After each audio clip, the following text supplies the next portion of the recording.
నమస్తే డాక్టర్ స్వతంత్ర కార్యక్రమానికి స్వాగతం. ప్రస్తుత కాలంలో సంతానలేమి సమస్య తీవ్రంగా వేధిస్తోంది. సంతానం లేక ఎందరో మానసికంగా కుంగిపోతున్నారు. ఎన్ని ఆసుపత్రులు తిరిగినా కొందరికి పిల్లలు పుట్టక మనోవేదనకు గురవుతూ ఉంటారు. ఇందుకు చాలా కారణాలున్నాయి. వారి ఆరోగ్య పరిస్థితులతో పాటు అనేక లోపాలు సంతానలేమికి కారణమవుతున్నాయని చెబుతున్నారు వైద్య నిపుణులు. అసలు ఆడవాళ్లలో మగవాళ్లలో సంతానలేమి సమస్యలు రావడానికి కారణాలేంటి? ఐయుఐ అంటే ఏంటి? ఈ ఐయుఐ ఎప్పుడు చేస్తారు? ఐవీఎఫ్ టెక్నిక్ వల్ల లాభాలేంటి? ఇలాంటి విషయాలు తెలియజేయడానికి మనతో పాటు ఉన్నారు robotic urologist, kidney transplant surgeon, micro surgical enterologist, 11 world records holder doctor Kammila Sridhar గారు. లైవ్ లో మాట్లాడాలనుకునేవారు స్క్రీన్ పైన కనబడుతున్న నెంబర్స్ కి కాల్ చేసి మీరు డాక్టర్ గారితో మాట్లాడొచ్చు. Hello doctor, welcome to our studio. నమస్కారం. సో ఈ మధ్యకాలంలో అసలు సంతానలేమి సమస్యలు అనేవి ఎక్కడ చూసినా చాలా ఎక్కువైపోయాయి. అసలు దీనికి కారణాలేంటి? ఈ ఐయుఐ కానీ ఐవీఎఫ్ కానీ ఎంతవరకు వర్కౌట్ అవుతాయి? సంతానం అనేది జనరల్ 1 year వాళ్ళు అన్ఇంటర్ప్రిటెడ్గా ట్రై చేసినప్పుడు దంపతుల్లో ప్రెగ్నెన్సీ రాకపోతే దాన్ని ఇన్ఫర్టిలిటీ అంటాం. అంటే ఒక 85% కపుల్స్కి వచ్చేస్తున్నాయి 1 yearలో ప్రెగ్నెన్సీ వచ్చేస్తుంది. ఫస్ట్ 6 monthsలోనే ఆల్మోస్ట్ 60%కి వస్తుంది. నెక్స్ట్ 6 monthsలో 20% మెంబర్స్ వస్తుంది. సో మిగిలిపోయిన వాళ్ళు మాత్రమే ఇన్ఫర్టైల్ కపుల్గా భావించవచ్చు. ఓకే, అంటే after 1 year of trial. Okay. So ఈ క్రమంలో వాళ్ళు వచ్చినట్టు మొదట్లో ఏం చేస్తున్నారు, భార్యల్ని కాకుండా భర్తలు రమ్మని చెప్తున్నాం. జనరల్ మేమేమనుకుంటున్నాం అంటే వచ్చేటప్పుడు 2 కపుల్స్ వస్తే మంచిది, ఎందుకంటే ఎవరిలో ప్రాబ్లమ్ ఐడెంటిఫై చేయొచ్చు. కానీ చాలామంది ఓన్లీ స్త్రీలు వస్తారండి, భర్తలు రారు. భర్తలు ఇంట్లో దాక్కుంటూ ఉంటారు, లేకపోతే వాళ్ళు ఏదో పని అని బిజీగా నటిస్తుంటారు. ఎట్టి పరిస్థితుల్లో పరీక్షలకి ఇష్టపడరు. ఎందుకంటే ఇన్ఫర్టిలిటీ ప్రాబ్లం అనేది స్త్రీలకి ప్రత్యేకమైన విధంగా సమాజంలో ఒక బలీయమైనటువంటి ఒక నమ్మకం ఉందండి. కానీ ప్రస్తుత అట్లా ఏం లేదు. ఎందుకంటే ఎవరు లోపం ఉంది అంటే ఆల్మోస్ట్ 50% పురుషుల్లో 50% స్త్రీలో ఉంటుంది, ఇద్దరిలో ఉంటుంది. సో ఇద్దరు పరీక్షకు రావాలి. ఇద్దరిలో ఎవరు ముందు వస్తే మంచిది, ఎవరికి సింపుల్ టెస్ట్లు ఉంటాయి అంటే పురుషుడికి అండి. ఎందుకంటే పురుషుడు వచ్చినట్లయితే సింపుల్ ఒక సెమినాలిసిస్ చేస్తాం, స్పెర్మ్ కౌంట్ బాగుందా అని. అది బాగుంటే ఏ టెస్ట్ అక్కర్లేదండి. కానీ స్త్రీలకు అలా కాకుండా 3-4 స్టెప్స్ ఉంటాయి. ఒకటి, వాళ్ళ లోపల హార్మోన్స్ ఎలా ఉన్నాయి, గర్భం సైజ్ ఎలా ఉంది, ట్యూబ్స్ ఓపెన్గా ఉన్నాయా లేదా, అండం విడుదల అవుతుందా లేదా, అండం విడుదల అవుతుంటే వచ్చినటువంటి జైగోట్ని ఇంప్లాంట్ చేయడానికి అవసరమైనటువంటి లైనింగ్ బాగుందా లేదా. ఈ 4 స్టెప్స్ స్త్రీలో అవసరం. సో స్త్రీలకు ఒక నెలలో వేరు వేరు దశలు కావాలి. సెకండ్ డే, థర్డ్ డే అలా మనం బ్లడ్ టెస్ట్ చేస్తాం. వాళ్ళ హార్మోన్స్ అంటే అండం విడుదల కావాల్సినటువంటి సామర్థ్యం ఉందా లేదా, అవి తక్కువ ఉన్నాయి అనుకోండి దాన్ని స్టిమ్యులేట్ చేయొచ్చు. తర్వాత 7th డే 10th డే మధ్యలో మేము ట్యూబ్ టెస్ట్ చేస్తాం. ట్యూబ్ టెస్ట్ ఎందుకు చేస్తామంటే స్పర్మ్స్ వెళ్ళి ట్యూబ్ ద్వారా వెళ్ళి అండాన్ని చేరుకోవాలి. ఇక్కడ చూడండి ఈ ఇమేజ్లో ఇది గర్భసంచి. స్పర్మ్స్ లోపలికి వెళ్ళినప్పుడు లెఫ్ట్ ఒక ట్యూబ్ ఉంది, రైట్ ఒక ట్యూబ్ ఉంది. అయితే నెలకు ఒకే చోట అండం విడుదల అవుతుందండి. ఉదాహరణకు ఇప్పుడు మార్చిలో లెఫ్ట్ సైడ్ అండం విడుదల అయింది అనుకోండి, ఏప్రిల్లో రైట్ సైడ్ అవుతుంది, మళ్ళీ మేలో లెఫ్ట్ సైడ్, అట్లా ఆల్టర్నేట్గా పనిచేసుకుంటాయి. సో రెండు ఒకే నెలలో విడుదల చేయవు. ఒకవేళ చేసినట్లయితే అది ట్విన్స్కి దారితీస్తుంది. అయితే ఈ ట్యూబ్స్ ఓపెన్గా ఉంటేనే ప్రెగ్నెన్సీ వస్తుంది. ట్యూబ్స్ ఓపెన్గా ఉన్నాయా లేదా అని ఆ స్త్రీ కానీ పురుషుడు కానీ తెలుసుకునే అవకాశాలు 80% లేవండి. వాళ్ళు ఓన్లీ ఏం చెప్తుంటారు, మాకు మెన్స్ట్రువల్ హిస్టరీ బాగానే ఉంది, వెయిట్ బాగానే ఉంది, లేకపోతే రెగ్యులారిటీ బాగానే ఉంది, ఇవి చెప్తుంటారు. కానీ ట్యూబ్స్ బ్లాక్ అయినా అంటే కింద నుంచి మనం మందు ఎక్కిస్తాం. ఎక్కించినప్పుడు ఆ మందు ఇలా ట్యూబ్స్ ద్వారా వెళ్ళి పొట్టలో పడాలి. పడిందంటే అది ఓపెన్గా ఉన్నట్టు. అది చాలా ఇంపార్టెంట్ టెస్ట్. ఒకవేళ బ్లాక్ అయిందనుకోండి, బ్లాక్ వద్ద దాన్ని రిలీజ్ చేసే లాప్రోస్కోపిక్ ప్రొసీజర్లు కూడా మనకు ఉన్నాయి. తర్వాత నేను లైనింగ్ గురించి చెప్పా అండి. లైనింగ్ అంటే ఏంటి, ఇక్కడ ఆల్మోస్ట్ 11-12 మిల్లీమీటర్ల లైనింగ్ ఉండాలి గర్భసంచి లోపల. ఎందుకంటే స్పర్మ్స్ ఇలా వెళ్తాయి, ఎగ్ రిలీజ్ అయిన తర్వాత రెండు ఇక్కడ కలుసుకుంటాయండి. దీన్ని యాంపుల్ ఆఫ్ ఫాలోపియన్ ట్యూబ్ అంటాం. ఇది మోస్ట్ వైడ్ పోర్షన్. ఇక్కడ జైగోట్ తయారై మెల్లగా దొర్లుకుంటే ఇట్లా కిందికి వస్తుంది. వచ్చి ఇక్కడ ఇంప్లాంట్ కావాలి. ఇంప్లాంట్ కావాలంటే సారవంతమైన నేల ఉండాలి. ఆ లైనింగ్ సరిగా లేకపోతే ఇంప్లాంట్ కాదు. అంటే మంచి స్పర్మ్, మంచి ఎగ్స్, మంచి జైగోట్ తయారైనా సరే లైనింగ్ బాగా లేకపోతే సరిగా పనిచేయదు, లేక ఇంప్లాంటేషన్ ఫెయిల్యూర్ అంటాం. సో ఇలాంటి సందర్భాల్లో టెస్ట్ చేసినాక కొంతమందికి కొద్దిగా కౌంట్ తక్కువ ఉండొచ్చు, కొంతమందికి అన్నీ బాగానే ఉన్నా కానీ ప్రెగ్నెన్సీ మాత్రం రావట్లేదు. రీజన్ ఏంటో తెలియనప్పుడు ఏంటంటే సింపుల్ అసిస్టెడ్ టెక్నిక్ ఉందని దాన్ని ఐఓఐ అంటారు. అంటే ఇంట్రాయూటరైన్ ఇన్సెమినేషన్. గర్భసంచిలో మన స్పర్మ్ని ప్రవేశపెడుతున్నాం. నార్మల్గా అయితే బయట విడుదల అవుతాయి, సర్విక్స్ బయట స్పర్మ్స్ విడుదల అవుతాయి. సర్విక్స్ అంటే ఇక్కడ గర్భసంచి యొక్క ముఖద్వారం. దీంట్లో అవి ప్రయాణించి పైకి వెళ్ళడం అనేది ఇది చాలా కష్టమైన ప్లేస్ అండి. ఇక్కడ ఒక మ్యూకస్ ఉంటుంది, దాన్ని ఛేదించడం, అక్కడ స్పీడ్ తగ్గిపోతుంది. కానీ గర్భసంచి ఒకసారి ఎంటర్ అయిన తర్వాత ఫాస్ట్గా వెళ్ళిపోతాయి. ఇంకో ముఖ్యమైన విషయం ఏంటంటే ఎక్కడైతే అండం విడుదల అవుతుందో ఆ సైడ్ నుంచి కెమికల్ సిగ్నల్స్ వస్తాయండి. ఆ కీమోటాక్సిస్ అంటాం. అంటే నేను లెఫ్ట్ సైడ్ అండం విడుదల అవుతుంటే స్పర్మ్స్ మెజారిటీ 90% అక్కడికి వెళ్ళిపోతాయి. వెళ్ళాలని అక్కడ అట్రాక్షన్ ఉన్నటువంటి కెమికల్స్ విడుదల అవుతుంటాయి. మళ్ళీ ఇక్కడ ట్యూబల్ బ్లాక్స్ కూడా ఉండకూడదు. ఉండకూడదు, బ్లాక్స్ ఉన్నా కూడా మళ్ళీ అదొక ప్రాబ్లం. కనీసం ఒక ట్యూబ్ అని ఓపెన్ ఉండాలి. ఆ ట్యూబ్ ఓపెన్ సైడ్ అన్న విడుదల కావాలి, అవును, ఆ విషయం ఉందండి. ఉదాహరణకు రైట్ సైడ్ ట్యూబ్ బ్లాక్ అయింది, అక్కడ అన్న విడుదల అయితే వేస్ట్ అవుతుంది. అందుకని ఐఓలో ఏం చేస్తున్నాం, ఫస్ట్ మనం స్కానింగ్ ద్వారా ఎటు సైడ్ నుంచి అన్న విడుదల చూస్తాం, ఎప్పుడు విడుదల కాబోతుంది చూస్తాం. విడుదల రేపు అవుతుందంటే ఈరోజు భర్త యొక్క స్పర్మ్ తీసుకొని వాటిని ఇక్కడ ఇంజెక్ట్ చేస్తున్నాం. ప్లస్ నార్మల్గా ఒక 5 ml 3 ml వస్తుందండి వీర్యం, కానీ అందులో 1 to 2 డ్రాప్స్లో మంచి కణాలన్నీ వేరుకొని సెపరేట్ చేసి వాటిని మాత్రం ఇంజెక్ట్ చేస్తున్నాం. కాబట్టి అన్నెసరీ మెటీరియల్ ఉండదు. ఇలా చేసిన తర్వాత ఒకవేళ జైగోట్ తయారైంది అనుకోండి, ఈ లైనింగ్ కూడా మనం ప్రైమ్ అప్ చేస్తాం. అంటే ఆ లైనింగ్ బాగా ఎదిగి వచ్చే విధంగా ట్యాబ్లెట్స్ స్టార్ట్ చేస్తాం. అంటే మెన్స్ట్రువల్ సైకిల్ స్టార్టింగ్ డే నుంచి కూడా అండవిడుదలకి ఇంప్రూవ్ చేయడానికి వచ్చిన ట్యాబ్లెట్స్, తర్వాత లైనింగ్ ఇంప్రూవ్ అవ్వడం చేస్తాం. ఈ తర్వాత ఐఓఐ చేసినాక ముందు కాలంలో ఒకసారి చేసేవాళ్ళం, ఈ మధ్య 2 సార్లు చేస్తున్నాం. 13th డే ఒకసారి చేస్తున్నాం, ఎందుకంటే 14th డే అన్నం విడుదల అవుతుందని. నెక్స్ట్ డే ఇంకొక బ్యాచ్, 2 బ్యాచ్లు కనుక వెళ్ళినాయి అనుకోండి, ఒకసారి స్త్రీ గర్భసంచిలో ప్రవేశించినాక 4 నుంచి 5 రోజులు అవి బ్రతికే ఉంటాయి. సో ఆ 5 డేస్లో అన్నం విడుదల ఎప్పుడైనా సరే దాన్ని క్యాచ్ చేసే అవకాశం ఉంటుందనే ఆశతో ఐఓఐ చేస్తున్నాం. చేసిన తర్వాత జనరల్గా ఎంత సక్సెస్ ఉంది అంటే ఒక సైకిల్లో 15 to 20% ఉంటుంది. ఒక స్త్రీకి ఉదాహరణకి ఈ నెల చేసాం, ప్రెగ్నెన్సీ రాలేదనుకోండి, నెక్స్ట్ మంత్ కూడా చేయొచ్చు. అట్లా 1 month చూస్తారా వెయిటింగ్ అండం విడుదల అయింది 14th డే అనుకుందామమ్మా, నెక్స్ట్ పీరియడ్ వచ్చేది ఇంకో 14 days తర్వాత. సో 15 to 20 daysలో తెలిసిపోతుంది ప్రెగ్నెన్సీ వచ్చిందా రాలేదని. పీరియడ్ వచ్చిందంటేనేమో ప్రెగ్నెన్సీ రాలేదని అర్థం. సో ఆ విధంగా చూస్తే ఇక్కడ చూడండి, ఇది గర్భసంచి అండం విడుదల అయింది అనే విషయం తెలుసుకున్న తర్వాత అది ప్రెగ్నెన్సీ వచ్చిందా లేదా, ఐవీఎఫ్ వాళ్ళు అయితే చాలా తొందరగా అడుగుతుంటారండి. 24th డే ఆ రోజు బ్లడ్ టెస్ట్ చేసుకోవచ్చు. బ్లడ్లో హెచ్సిజీ అని ఉంటుంది, రకరకాల కెమికల్స్ ఉంటాయి. అర్లీ ప్రెగ్నెన్సీకి సంబంధించినటువంటి ఆ కెమికల్స్ ద్వారా ప్రెగ్నెన్సీ ఉందా అని తెలుసుకోవచ్చు. ఈ నెల కాలేదనుకోండి, నెక్స్ట్ మనం మళ్ళీ చేద్దాం. అట్లా 3 to 6 times చేయొచ్చు అండి. ఎందుకంటే ఐఓ అనేది పెద్ద ఖర్చు అనేది కాదు, ఎందుకంటే ఓన్లీ భర్త యొక్క స్పర్మ్ తీసుకొని దాన్ని వాష్ చేస్తున్నాం, కరెక్ట్గా ఇంజెక్ట్ చేస్తున్నాం తప్పితే ఇందులో ఎక్కడ కూడా కాస్ట్లీ ప్రొసీజర్ లేదు. అంటే ఈ మంత్ ఇలా వేస్ట్ అయిపోయిందంటే మళ్ళీ నెక్స్ట్ మంత్ మళ్ళీ ఇంకొంచెం ఖర్చు పెట్టాలేమని అనుకుంటూ ఉంటారు. అంటే యావరేజ్గా దీనికి అయ్యే ఖర్చు ఒక 8 to 10,000 లోపే ఉంటుందమ్మా. సో కాబట్టి రిపీటెడ్గా చేసినా వాళ్ళు అబ్జెక్ట్ చేయరు, ఇట్ నాట్ ఎక్స్పెన్సివ్. సెకండ్, దీంట్లో టెక్నిక్స్ ఉన్నాయమ్మా ఐఓఐలో, స్పర్మ్ని ఎలా సెపరేట్ చేయాలి. ఒకటి స్విమ్ అప్ టెక్నిక్ అని ఉంది, ఒకటి డెన్సిటీ గ్రేడియంట్ అని ఉంది. ఈ రకరకాల టెక్నిక్స్లో ప్రతి నెల వేరే టెక్నిక్ వాడుతుంటాం. ఓకే, కొంతమంది అది వర్కౌట్ కాకపోతే so we are learning every cycle in that couple. వాళ్ళ భర్త యొక్క సెమెన్ చిక్కగా ఉందనుకోండి, దాన్ని కొంచెం డైల్యూట్ చేస్తాం. మొటైల్ స్పర్మ్స్ తక్కువ ఉన్నాయి అనుకోండి, నెక్స్ట్ సైకిల్లో దాన్ని కొంచెం ఇంప్రూవ్ చేసుకునే విధంగా మందులు వాడతాం. ఇలా ఉన్నాయి. సో ఈ మొత్తం ప్రక్రియలో ఒకసారి కనుక ప్రెగ్నెన్సీ వచ్చింది అని అంటే that is end of that ఆ కపుల్కి మీద ట్రీట్మెంట్. కాలేదు, ఉదాహరణకు 5 సార్లు చేసాం, 6 సార్లు చేసాం, అయినా సరే సక్సెస్ కాలేదు అనుకుందాం. వాళ్ళు నెక్స్ట్ అడుగుతారండి, ఎందుకు కాలేదు మాకు అంటే, ఇన్ఫర్టిలిటీ లోపల failure is more common than success అంటాం.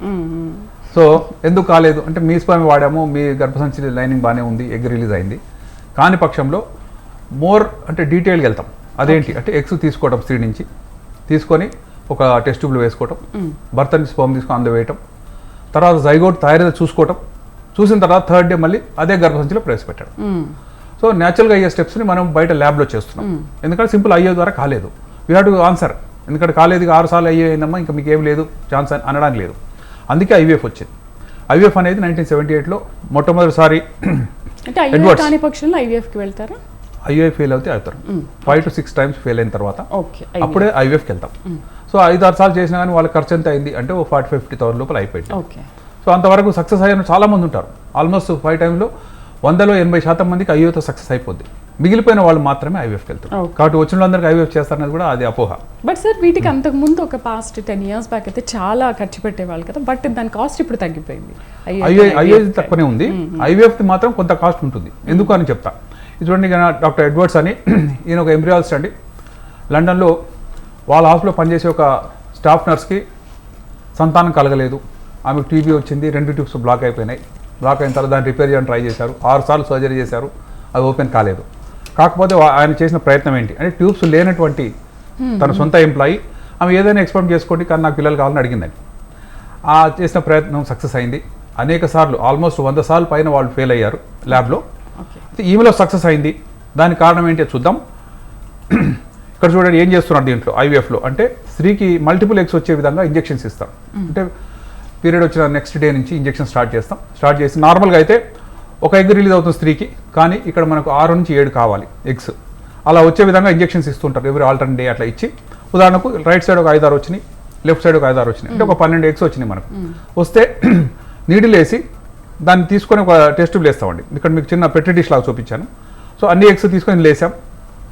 ఆ తర్వాత భర్త యొక్క స్పామ్స్ కూడా అన్ని అక్కర్లేదండి, ఒక 1 lakh మంచి మొటైల్ స్పామ్స్ చాలు. ఇలా వేసిన తర్వాత దీన్ని ఇంక్యుబేటర్లో పెడతాం. ఇంక్యుబేటర్ ఈజ్ ఎక్స్పెన్సివ్, ఎందుకంటే కమ్మనైన అమ్మ గర్భం ఉంటాం. తల్లి గర్భంలో ఎటువంటి టెంపరేచర్ ఉంది, ఎటువంటి pH ఉంది. నార్మల్గా అందరూ ఆక్సిజన్ చాలా ఇంపార్టెంట్ అనుకుంటారు, కానీ దీనికి పిండానికి ఆక్సిజన్ ఉంటే చనిపోతుంది, దానికి కార్బన్ డైఆక్సైడ్ కావాలి. సో ఇంక్యుబేటర్స్ అన్ని కూడా కార్బన్ డైఆక్సైడ్ కంటిన్యూస్ సప్లై ఉంటుందండి. అలా పెట్టిన తర్వాత 3rd day ఈ పెట్రీ బయటకు తీసుకుంటాం. తీసుకొని అందులో ఉన్నటువంటి జైగోట్స్ కానీ ఎంబ్రియోస్ కానీ వాటిని గ్రేడింగ్ చేస్తాం. ఎలా ఉంది, చక్కటి డివిజన్ ఉందా లేదా, ఆ ఉన్నటువంటి బ్లాస్టోమియర్స్ అంట, ఆ బ్లాస్టోమియర్ ఈక్వల్ సైజులో ఉన్నాయా లేదా, ఏమైనా చితికిపోయినట్టు ఉన్నాయా, గ్రాన్యులారిటీ ఉందా, ఇర్రెగ్యులారిటీ ఉందా, ఇవన్నీ చూస్తాం. వాటిలో బెస్ట్ గ్రేడ్ 3 అంటే బెస్ట్ 3 పెట్టచ్చు లోపల. మిగతా ఉదాహరణకు 12 వచ్చినాయి. ఆ 12లో ఒక 8 అన్న మంచి ఎంబ్రియోస్ తయారై అనుకోండి, మనం అనుకున్న 3 బెస్ట్ 3 తీసుకొని గర్భసంచిలో ప్రవేశపెడతాం. మిగిలిన 5 ఏం చేస్తున్నాం అంటే దాచుకుంటాం అండి. దాన్ని క్రయో ప్రిజర్వేషన్ అంటాం. ఎందుకంటే నెక్స్ట్ టైము ఇది కనుక ఫెయిల్ అవుతే నెక్స్ట్ సైకిల్ ఇవన్నీ ప్రొసీజర్ లేకుండా 5లో మళ్ళీ 3 వాడుకోవచ్చు. మన దేశంలో 3 పెట్టే అవకాశం ఉంది. అమెరికాలో అయితే 2 పెట్టవచ్చు అండి. మేము క్లీవ్లాండ్ క్లినిక్ అని ఒహాయో స్టేట్లో అక్కడ ట్రైన్ చేసి అక్కడ 2 మాత్రమే పెట్టవచ్చు అండి. ఎందుకంటే అక్కడ వాతావరణానికి ఇంప్లాంటేషన్ రేట్స్ ఆర్ హై. లండన్లో అయితే సింగిల్ ఎంబ్రియో, ఎందుకంటే అక్కడ ఎల్లప్పుడూ వాన్ పడుతూ ఉంటుందండి. క్వాలిటీ కొంచెం డిఫరెన్స్ ఉంటుంది అక్కడ సబ్జెక్ట్స్, అక్కడ ఉన్న లేడీస్ కానీ వాళ్ళ యొక్క implantation rates are very high. వాళ్ళ హెల్త్ స్టాండర్డ్స్ కూడా చాలా బాగుంటాయి. ఇక్కడ చూద్దాం ఐవీఎఫ్లో ఏం చేస్తున్నాం.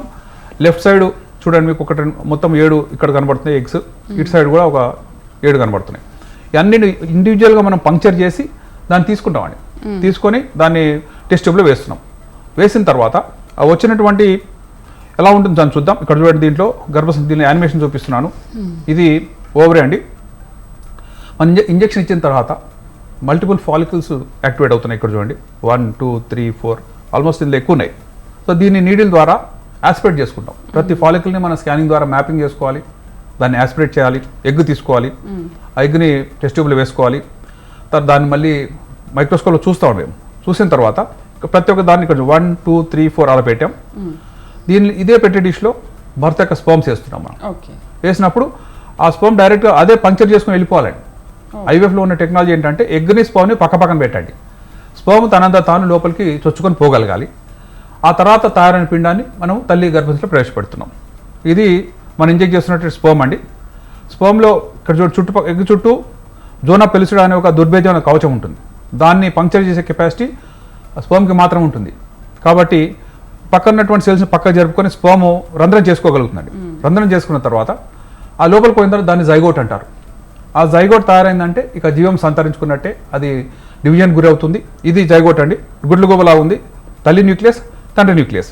ఈ 2 లోపల పక్కన కనబడితే ఇక ఇది డివిజన్ స్టార్ట్ అవుతుంది. దీన్ని బ్లాస్టోమియర్స్ అంటాం. ఇవి 4 అయింది, 4 16 అవుతాయి, 16 52 అవుతాయి. అట్లా అవుతూ చివరికి 100 సెల్స్ అవుతాయి. 3rd day కల్లా యావరేజ్ 50 సెల్స్ అన్న కావాలండి. అయితే తయారైన వీటిని మనం ఏం చేస్తున్నాం, బెస్ట్ ఎంబ్రియోని లోపల పెడుతున్నాం. మీరు గమనించి చూడండి, ఇది ఎంబ్రియో ట్రాన్స్ఫర్ చేస్తున్నాం. మనం చేసినప్పుడు ఇది లైనింగ్లో చక్కగా నాటుకుని, ఒక విత్తనం నాటితే ఎలాగైతే పంట వస్తుందో అలాగే ఈ లైనింగ్లో సారవంత నీలం తయారు చేశాం కాబట్టి అది ఇంప్లాంట్ అవుతుంది. ఒకసారి ఇంప్లాంట్ అయింది అనుకోండి, దీని నుంచి కొన్ని కెమికల్స్ స్టార్ట్ అవుతాయి. అవి బ్లడ్లో ఎప్పుడైతే పెరిగినాయో దాన్ని చెక్ చేసి మనం ప్రెగ్నెన్సీ వచ్చేది చెప్తాం. సో నెక్స్ట్ పీరియడ్ వరకు వెయిట్ చేయకుండా 10 daysలో ఆ కెమికల్స్ వచ్చేస్తాయి. కాబట్టి ఐవీఎఫ్ అనే ప్రొసీజర్లో టూ ఎర్లీ తెలుసుకోవాలి. 26th day 25th day కల్లా మనకు తెలిసిపోతుంది సక్సెస్ అయిందా కాలేదా. సక్సెస్ అయింది అనుకోండి, వీఆర్ హ్యాపీ. ఆ తర్వాత నెక్స్ట్ చేసేది ఏంటి చూద్దాం. ఆ డివిజన్ ఇంజెక్ట్ చేసినటువంటి దీంట్లో ఇది ఇంక్యుబేటర్ అండి. ఇంక్యుబేటర్ని మాటికి ఓపెన్ చేసి చూసుకునేది కాదండి. దీనిపైన ఇండికేటర్స్ ఉన్నాయి. టెంపరేచర్ ఎంత ఉంది, pH ఎంత ఉంది, కార్బన్ డైఆక్సైడ్ సప్లై ఎంత ఉంది. కింద మీకు సిలిండర్ కనబడుతుందండి. కార్బన్ డైఆక్సైడ్ చాలా ఇంపార్టెంట్. అది కనుక కట్ అయింది అనుకోండి ఎంబ్రియోస్ చనిపోతాయి. కాబట్టి వారం రోజుల ముందే అది అయిపోతుందనే సిగ్నల్స్ మన సెల్ ఫోన్కి వస్తుంటాయి. మేము అక్కడ ఉన్నా లేకున్నా అది అలారం ఇస్తూ ఉంటుంది. ఒకసారి తెరిచామంటే మళ్ళీ వాతావరణం అంతా కూడా దాంట్లోకి వెళ్తున్న ఉద్దేశంలో బయట చూసుకుంటాం. కేవలం when you want to examine, when you want implant, transfer చేయాలని మాత్రం తీస్తామండి. ఇంక్యుబేటర్ దీంట్లో కాస్ట్లీ. మొత్తం ప్రొసీజర్లో ఇంక్యుబేటర్ అనేది ఎక్స్పెన్సివ్. బికాస్ నేచర్ని సిమ్యులేట్ చేయాలి మనం. దానిలో కంటిన్యూస్గా CO2 తిరుగుతూ ఉంటుందండి. గ్యాస్ ఎక్స్చేంజ్ అవుతూనే ఉంటుంది అందులో. తద్వారా ఎంబ్రియోస్ డివిజన్ ఉపయోగపడతాయి. తర్వాత ఎంబ్రియోని తీసి మైక్రోస్కోప్ చదువుతామండి. స్టీరియో మైక్రోస్కోప్ అంటారు. పనికిరాని పెడితే ఇన్ని పెట్టామని చెప్పినాక అది ఇంప్లాంట్ కాలే బాధ ఉంటుంది. కాబట్టి ముందే డిక్లేర్ చేస్తున్నాం. ఈ 12 వచ్చినాయి, అందులో 9 మాత్రం బాగున్నాయి. 3 లోపల పెట్టాం, 6 దాచుకున్నాం. మిగిలిన పనికిరానివని డిస్కార్డ్ చేసేస్తాం. అలా చేయడం వల్ల ఏంటంటే పేషెంట్ కూడా తెలుస్తుందండి మా ఎంబ్రియో లోపల ఉంది. ఎందుకంటే ఎంబ్రియో అంటే ప్రాణం అండి, బిడ్డతో సమానం. అది ఇంప్లాంట్ అయ్యి 12 బిడ్డగా పరిణమించిన తర్వాత కానీ జీవం సంతరించుకున్నటువంటి ఎంబ్రియో అయితే లోపల ఉంది. ఇది జైగోట్ క్లాసికల్గా ఇలా ఉంది అని అంటే తప్పకుండా అందులో డివిజన్ స్టార్ట్ అవుతుంది. ఇది నెక్స్ట్ డే అండి, 24 hours కల్లా ఇది తయారవుతుంది. ఆ తర్వాత ఇప్పుడు మీరు చూడండి, ఇది యానిమేషన్ ఉంది అందులో. ఇది డివైడ్ అవుతూ ఓ 16 cells అయింది అనుకోండి, దాన్ని మారులా స్టేజ్ అంటారు. ఆ స్టేజ్లో ఇంప్లాంట్ పంపించవచ్చు, ఎంబ్రియో ట్రాన్స్ఫర్ చేయొచ్చు, తల్లి గర్భంలో ప్రవేశపెట్టచ్చు. పైన స్టిక్కీగా ఉంటుందండి, ఇంప్లాంట్ అవ్వడానికి పైన కొంచెం ఫెవిక్విక్ వేసినట్టుగా ఉంటుంది కాబట్టి లోపల వేసిన వెంటనే అతుకుపోతుంది. అతుకుపోవాలని ఆశపడతాం. అలా అతుకున్న తర్వాత ప్రెగ్నెన్సీ వచ్చిందని మనం కన్ఫర్మేషన్ చేసుకోవచ్చు. కాబట్టి ఐవీఎఫ్లో ఉన్న సక్సెస్ ఎంత అంటే ఆల్మోస్ట్ 35 to 40% అండి. మొదట్లో మన డాక్టర్ ఎడ్వర్డ్స్ గారు చేసినప్పుడు 18% ఉండేదండి. ఎందుకంటే ఆయనకు సరైన ఇంక్యుబేటర్స్ లేవు ఆయన దగ్గర. అప్పుడు ఆ టైంలో ఆయన ఏం చేశారు, మెట్ల కింద గడ్డి వామ్లాగా తయారు చేసి వెచ్చగా ఉండే దాంట్లో ఇవి పెట్టారండి. ఆ టెస్ట్ ట్యూబ్ లోపల పెట్టి దాన్ని మైక్రోస్కోప్ చూసి పెట్టినటువంటి సక్సెస్ అయింది. ఆ 78లో పుట్టిన అమ్మాయి ఇప్పుడు స్టాఫ్ నర్స్గా పనిచేస్తుందండి. ఆమెకు పాప పుట్టింది. అయితే ఆమె లవ్ మ్యారేజ్ చేసుకుందండి. ఆ పాప కూడా ఎటువంటి ఇన్ఫెక్ట్ ప్రాబ్లమ్స్, ఆమె కూడా బిడ్డలు కలిగారు. సో ఇవన్నీ చెప్తుంటే ఐవీఎఫ్ ద్వారా పుట్టిన బిడ్డలకి ఏమైనా సమస్యలు ఉంటాయంటే ఏమి లేవు. డిఫరెన్సెస్ ఏమి ఉండదా సార్? న్యాచురల్ బర్త్కి ఐవీఎఫ్ బర్త్ ఉన్న పిల్లలకి ఆ బిడ్డలకి ఏమి తేడా ఉండదా? కానీ డెలివరీలో కొంచెం డెలివరీ ప్రెషియస్ బేబీ, ఎందుకంటే ఎంతో కష్టపడితే ఒక పిండం తయారైంది కాబట్టి వాళ్ళకి సిజేరియన్ చేసేస్తారండి. న్యాచురల్ డెలివరీలో ఏంటంటే కొన్నిసార్లు మిస్ అయిపోయి బిడ్డ చనిపోతే ఈ బిడ్డకు అటువంటి రిస్క్ ఉండకూడదు. ఎందుకంటే ఇది కాస్ట్లీ బిడ్డ అనమాట, ఇది precious baby you can say. So దీన్ని ముందే తీసేస్తారండి, సిజేరియన్ ద్వారా తీయడం ద్వారా సేఫ్టీ ఆఫ్ ద చైల్డ్. ఐవీఎఫ్లో కూడా పదే కనలేరండి, ఒకటి లేక ఇద్దరు, అంతకు మించి ఎవరు. న్యాచురల్ డెలివరీ ఎప్పుడు అంటే అంతకుముందు హిస్టరీ బాగుంది, ఒక బిడ్డను కన్నాము, నెక్స్ట్ ఐవీఎఫ్కి వచ్చామంటే అలాంటి వాళ్ళకి న్యాచురల్ ప్రెగ్నెన్సీ ఛాన్స్ ఇస్తాం తప్పితే మెజారిటీ వాళ్ళే ఆప్ట్ చేస్తారండి. ఏ మిస్టేక్ జరగకూడదు. ఐవీఎఫ్లో సక్సెస్ రేట్ 35 to 40% చెప్పా. అలా సక్సెస్ అయిన దీన్ని ఒక నార్మల్ బిడ్డగా చూడాలి తప్పితే ఇందులో ఏదన్నా సపోజ్ అబ్స్ట్రక్టెడ్ లేబర్ అయింది, లేదా బిడ్డ అస్ఫిక్సీ అయిపోయింది, మెంటల్ రిటార్డేషన్ అయింది, బ్లీడింగ్ అయింది, ఇవన్నీ కూడా న్యాచురల్ డెలివరీ అయ్యే కొన్ని కాంప్లికేషన్స్. అవేమీ ఈ బిడ్డకు జరగకూడదు అనే ఉద్దేశంలో దీనికి సిజేరియన్ చేస్తున్నాం. ఈ ఐవీఎఫ్లో ఇప్పుడు ఉన్నటువంటి ఇంక్యుబేటర్స్ ఆర్ వెరీ గుడ్. అంటే వాటిలో ఉన్నటువంటి టెక్నాలజీ ఎట్లా అంటే ఆల్మోస్ట్ 99.9% నేచర్ని సిమ్యులేట్ చేస్తుందండి. ఎట్టి పరిస్థితుల్లో బిడ్డకు అపాయం జరగకుండా. అయితే నెక్స్ట్ స్టెప్ ఏంటి అది చూద్దాం. ఇంతవరకు నేను ఏం చెప్పాను, ఒక టెస్ట్ ట్యూబ్లో ఎగ్ స్పోమ్ వేస్తామని చెప్పాం. కానీ కొన్నిసార్లు ఆ స్పోమ్స్ బయట ఉండిపోతాయి, ఎగ్స్ అక్కడే ఉండి చనిపోతాయి, జైగోట్ తయారు కాలేదు. అలాంటప్పుడు ఏం చేయాలి అంటే మనమే ఎగ్గుని తీసుకొని డైరెక్ట్ ఇంజెక్ట్ చేద్దాం. ఎందుకంటే మన దగ్గర స్పర్మ్స్ ఉన్నాయి, మనకి ఎగ్స్ వచ్చినాయి కాబట్టి మనమే డైరెక్ట్ ఇంజెక్ట్ చేస్తే success rate will be more అనేది. ఇది ఎప్పుడు వచ్చిందంటే 1992లో వచ్చిందమ్మా. అంటే ఐవీఎఫ్ వచ్చిన 14 సంవత్సరాల తర్వాత దీన్ని రుడోల్ఫ్ పలార్మో అని ఆయనకు అనుకున్నాడు. అదేంటంటే మనం దాని మీద టెస్ట్ ట్యూబ్లో వేసి ఎగ్ స్పర్మ్ని వాటిని లోపలికి వెళ్ళమని మనం ఎలా ఆడుకుంటాం, మనమే ఇంజెక్ట్ చేసి చూద్దాం, సక్సెస్ రేట్ మేబీ మోర్ అని ఆయన ఏం చేశాడు, ఒక గ్లాస్ పిపెట్ తీసుకొని దాంట్లో ఒక స్పర్మ్ తీసుకున్నాడు. తీసుకొని ఇక్కడ చూడండి నలకలాగా కనబడుతుంది వైట్గా, అది స్పర్మ్. దాన్ని ఎగ్ని పట్టుకోవాలంటే అది పెద్దగా ఉండదండి, మన కోడిగుడ్లాగా ఉండదు, ఒక నలకలో 1000 వంతు ఉంటుంది. అంటే దాన్ని పట్టుకునే పద్ధతులు లేవు కాబట్టి ఇక్కడ ఉన్నది సక్షన్ చేస్తూ ఉంటే అక్కడ అది తిరుగుతుంటుందండి. తిరిగి లాస్ట్కి ఒక చోట స్టెబిలైజ్ అవుతుంది.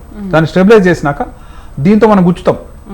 So we are puncturing the egg with a sperm. ఒక నీడిల్ ద్వారా పంక్చర్ చేసి దీన్ని ఇంజెక్ట్ చేస్తాం. ఇంజెక్ట్ చేసి వెంటనే నీడిల్ తీసేస్తామండి.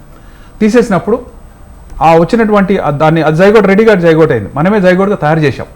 ఇక దాని స్పర్మ్ యొక్క పనిని మనమే తగ్గించేసాం. దీన్ని కనుక ఇంక్యుబేటర్ పెట్టుకుంటే సక్సెస్ రేట్ ఈస్ మోర్ అనేది తెలుసుకున్నారండి.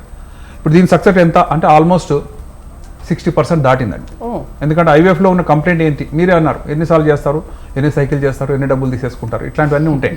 ఎందుకంటే ఒక సైకిల్ చేయాలంటేనే అందులో ఇచ్చే ఇంజెక్షన్స్ ఒక 60,000 దాకా ఉంటాయి, ప్రొసీజర్లు ఇంకో 60,000 అవుతుంది. అంటే ₹1,00,000 లేనిది ఒక ఐవీఎఫ్ సైకిల్ చేయలేరు. అది ఫెయిల్ అయిందంటప్పటికీ బిక్కముఖం వేస్తారు ఎవరైనా. అంటే డాక్టర్స్ కూడా అలాగే ఉంటుందండి, అరే మనం ఇంత ప్రొసీజర్ చేశాము, మనకు పేషెంట్కి మనం ఇవ్వలేకపోయామని. అయితే ఇందులో న్యాచురల్ డిఫెక్ట్ కొన్ని ఉంటాయి. ఎందుకంటే ఇలా జరుగుతుంది, జరిగినప్పుడు మనం ఏం చేయాలి అంటే ఇలా ఇంజెక్ట్ చేసినప్పుడు maybe success rate is more. వచ్చిన వాళ్ళకి ఈ మధ్య ఐవీఎఫ్ చేయట్లేదండి, ఇక్సీ చేసేస్తున్నారు. ఎందుకు అమ్మాయి ఫెయిల్యూర్ అంతా. ఇక్సీ అనేది దానికంటే ఒక 20,000 ఎక్స్ట్రా, అంతకుమించి ఎక్స్ట్రా కాదు. కాబట్టి వాళ్ళు కూడా సంతోషంగా ఒప్పుకుంటారు. ఇంజెక్ట్ చేస్తారు కదా, ఇంజెక్ట్ చేసిన ప్రతిదీ జైగోట్ అవుతుంది కదా, అందులో ఏదైతే డివైడ్ అవుతుందో దాన్నే పెట్టగలం. సో ఈ ఈజీ ప్రాసెస్ కంపల్సరీగా దీంట్లో ఉన్నటువంటి మెలకువలు ఏవైతే ఉన్నాయో మనమే తెలుసుకోవచ్చండి. ఎందుకంటే ఎవరైనా సరే ఒక సక్సెస్ కావాలంటే వాళ్ళలో ఉన్నటువంటి స్పెషాలిటీ ఏందో చూద్దాం. ఎందుకంటే ఇక్సీ అనే ప్రొసీజర్ చూపిస్తున్నాను ఇప్పుడు మీకు. ఇది చూడండి లెఫ్ట్ సైడ్ అది వెళ్ళి స్టెబిలైజ్ చేసాం, ఎగ్ ఎవరు పట్టుకోలేదు దాన్ని, అలా సక్షన్ వల్ల అది స్టెబిలైజ్ అయి ఉంది. దీనిలోకి మనం ఇంజెక్ట్ చేయాలి. ఇంజెక్ట్ చేయాలంటే ఇక్కడున్న నీడిల్ ఇంజెక్ట్ చేయాలంటే దానికి లెఫ్ట్కి పోయామా రైట్కి పోయామా మధ్యలోకి వెళ్ళామో తెలియదండి, చాలా కష్టమైన ప్రొసీజర్. ఎందుకంటే అంత చిన్న దాంట్లో గురి చూసి సెంటర్లో గుచ్చాలి, ఆ తర్వాత ఇంజెక్ట్ చేయాలి. మనం ఇంజెక్ట్ చేసే పద్ధతి ట్రయల్ అండ్ ఎర్రర్లో ఫస్ట్ మేము వెతుక్కుంటాం కరెక్ట్గా పొజిషన్ చేసామా లేదా అని చెప్పి, ఇక్కడ ఫిక్స్ అయిందని అనుకుంటే ఆ తర్వాత పంక్చర్ చేస్తామండి. పంక్చర్ ఇది ఓన్లీ వన్. ఇక్కడ చూడండి దీంట్లో ఒక నలక కనబడుతుంది, అది స్పర్మ్. ఇది పంక్చర్ చేయబోతుంది. ఇప్పుడు కరెక్ట్ టిప్ ధర తెచ్చుకున్న తర్వాత చుట్టుపక్కల జోనా పెలిసిన పంక్చర్ చేస్తున్నాం. లోపల ఒక పొర ఉంటుందని సైటోప్లాస్మిక్ మెంబ్రేన్, అది ఎలాస్టిక్ ఉంటుంది, అదని పంక్చర్ చేయడం కొంచెం కష్టం, కానీ పర్సిస్టెంట్ ఎఫర్ట్తో పంక్చర్ అవుతుంది. అది అయిన తర్వాత ఒకసారి మనం లోపల కన్ఫర్మ్ చేసుకుంటామండి. చేసుకున్నాక స్పర్మ్ని ఇంజెక్ట్ చేస్తాం. ఇక ఇక్కడ స్పర్మ్ ఉందండి, ఇంకా మనం పంక్చర్ చేసాము, స్పర్మ్ ఉంది. ముందు కనుక ఒకసారి జరిపి చూసుకుంటాం, ఎందుకంటే ప్రోటోప్లాజం అనేది మన గ్లాస్లోకి వచ్చింది అనుకోండి, ఆ గుజ్జు వచ్చిందంటే మనం కరెక్ట్ ఉన్నట్టే. ఆ తర్వాత వీల్ ఇంజెక్ట్ దట్. ఇంజెక్ట్ చేసిన తర్వాత ఏ రంధ్రం అయితే మనం చేసామో అది విత్ ఇన్ సెకండ్స్ మూసుకుపోతుందండి, ఎందుకంటే లోపల ప్రోటోప్లాజం బయటికి రాకుండా ఉండడానికి అలా నేచర్ అటువంటి డిఫెన్స్ ఇచ్చింది. కాబట్టి ఇక్కడ చూడండి స్పర్మ్ వెనక్కి వచ్చిందండి, ఇక్కడ నలక బయటకు వచ్చింది ఇక్కడ, ఎందుకంటే మనమే సక్షన్ చేసి చూసాం టు పొజిషన్ యాక్యురేట్లీ, మనం కరెక్ట్ పొజిషన్ ఉందని తెలుసుకోవడానికి. ఆ తర్వాత దీన్ని ఇంజెక్ట్ చేసేస్తాం. మీరు దీని ప్రోగ్రెస్ ఇక్కడే చూస్తుండండి, ఈ ప్రోగ్రెస్ లోపలికి వెళ్ళిపోతుందండి. ఇంజెక్ట్ చేసిన వెంటనే సెకండ్స్లో తీసేస్తాం. ఇక్కడ చూసినట్లయితే మీకు ఈ టిప్ ధర వెళ్ళిపోయింది. ఇప్పుడు తీసేస్తున్నాం. దీన్ని తీసేసామంటే ది ప్రొసీజర్ ఇస్ ఓవర్. దీన్ని ఇక్సీ అంటారు, ఇంట్రాసైటోప్లాస్మిక్ స్పర్మ్ ఇంజెక్షన్. అంటే ఎగ్ యొక్క సైటోప్లాజంలోకి స్పర్మ్ని మనమే ఇంజెక్ట్ చేస్తున్నాం. చేసినందువల్ల పెద్ద డ్యామేజ్ ఏమి ఉండదండి. ఈ ఇక్సీ ప్రొసీజర్లో ఏమన్నా అక్కడ క్రోమోజోమ్స్ దెబ్బతింటాయా, దాని డివిజన్ ఏమైనా దెబ్బతింటుందంటే ఏమి కాలేదు. ఆ రంధ్రం అవుతుందో సొంతగానే మానిపోయింది, క్రోమోజోల్ డిఫెక్ట్స్ ఏం లేవు, success rate is more. So mostly ICSI procedure చేస్తున్నాం. తద్వారా హై ఎండ్ ప్రొసీజర్ ఇది. జనరల్గా ఎవరికైనా సరే పిల్లలు లేరంటే సంక్లిష్ట కారణాలు ఉంటాయండి. సింపుల్ వాళ్ళకైతే ఇంట్లో అవుతుంది, కాని పక్షంలో ఐఓఎల్ అవుతుంది, అలా కాని వాళ్ళకి ఐవీఎఫ్ వెళ్ళింటారు ముందు.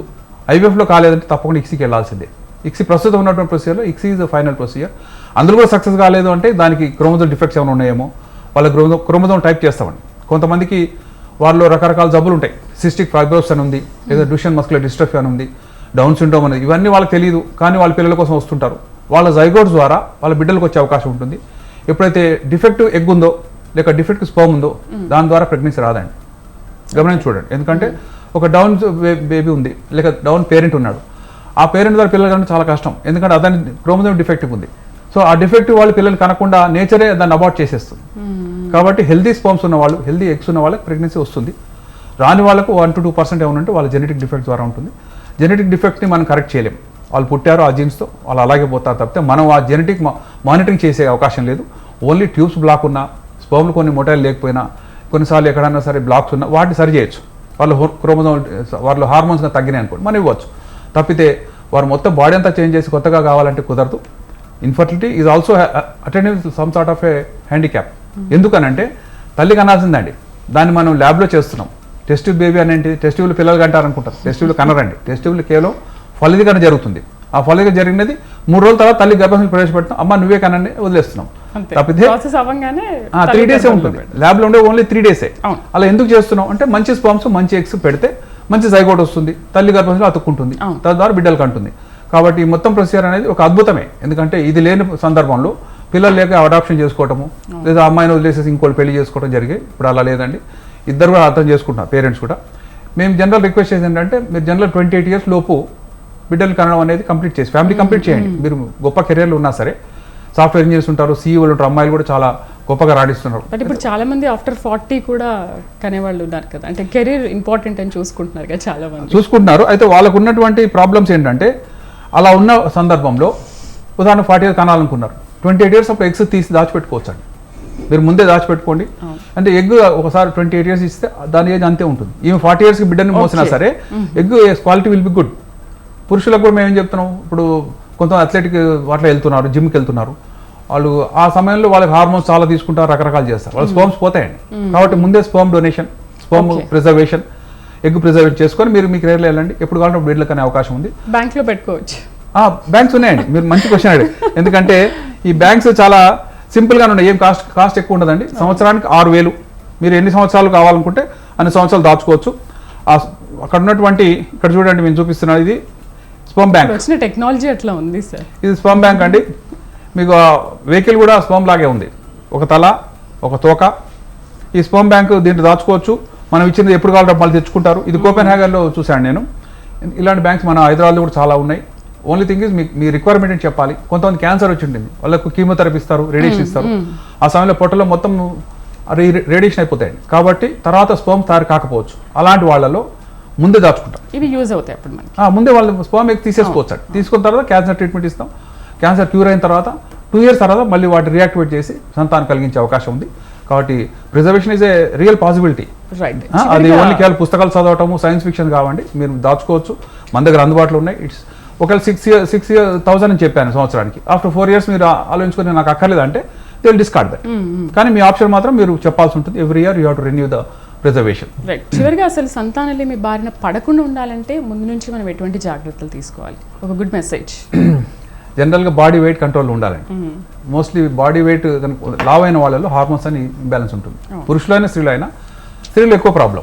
ఎందుకంటే స్త్రీలకు ఒక సైకిల్ ఉంది. ఆ సైకిల్లో ఉండేటువంటి పీక్స్ ఏవైతే ఉన్నాయో FSH అని ఉంటుంది, అర్లీగా వస్తుంది, LH అనేది సెకండ్ పీక్ ఉంటుంది. ఈ ఆర్డర్ అంతా మెయింటైన్ కావాలంటే తప్పకుండా బాడీ వెయిట్ 45 to 55 మధ్యలో ఉండమని చెప్తామండి. సంతానం కావాలని కోరుకుంటే 55 దాటకండి.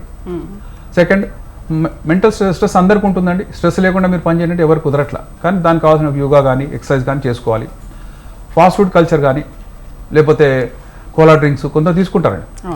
ఆల్కహాల్, డ్రగ్స్ ఇవన్నీ కూడా అంటే హై సొసైటీలో ఉందేమో, కానీ that will lead to infertility. Late age దాకా ఆగకండి. సర్టన్లీ మీరు ప్లాన్ చేసుకోవాలి ముందే. లేని పక్షంలో మీ గ్యామెట్స్ని, స్పర్మ్ ఎగ్స్ని దాచుకోండి. తద్వారా మీ యొక్క ఫ్యామిలీ ఒక హెల్తీ ఫ్యామిలీ కాదు. ఎవరైనా బిడ్డను ఎందుకు అంటారండి? సంతోషంగా ఉండాలి, బిడ్డతో మనం ఆడుకోవాలి. బిడ్డ బుద్ధిమాంతం ఉండకూడదండి. డౌన్ సిండ్రోమ్ బేబీని కన్న తర్వాత ఆ పేరెంట్స్ ఇద్దరు కెరీర్ పోతుంది, వాళ్ళ జీవితం పోతుంది. ఈ బిడ్డను వాళ్ళు వదులుకోలేరు, బిడ్డ చనిపోదు. Down syndrome babies 15 or 20 years బాగానే ఉంటారండి. వాళ్ళ చుట్టూ పేరెంట్స్ తిరుగుతుంటారు, స్పెషల్ స్కూల్స్కి వెళ్తుంటారు. అలా కాకుండా హెల్తీ బేబీ ఉండాలి, ఇంటెలెక్చువల్లీ చక్కగా చదువుకోగలగాలి, సమాజానికి వన్నీ తేవాలి. మీ కుటుంబం ద్వారా ఇంత గొప్ప వ్యక్తిని మీరు కన్నారనే ఆ గొప్పతనం కోసం కంటున్నారు తప్పితే మన బిడ్డల్ని పనికిరాని బిడ్డలు కనాలని ఎవరు అనుకోరండి. అంతకంటే బిడ్డలు లేకుండా ఉండడమే గొప్ప పని. Right sir. ఈరోజు సంతానలేమి బారిన పడకుండా ఎటువంటి జాగ్రత్తలు తీసుకోవాలి, IVF ఇంకా అసలు మోడర్న్ టెక్నాలజీ ఏమొచ్చిందనే విషయాల గురించి చాలా చక్కగా వీడియో రూపంలో ఎక్స్ప్లెయిన్ చేశారు. Thank you very much. Welcome. ఇది వాళ్ళ డాక్టర్ స్వతంత్ర. మరొక అంశంతో మళ్ళీ కలుద్దాం. నమస్తే.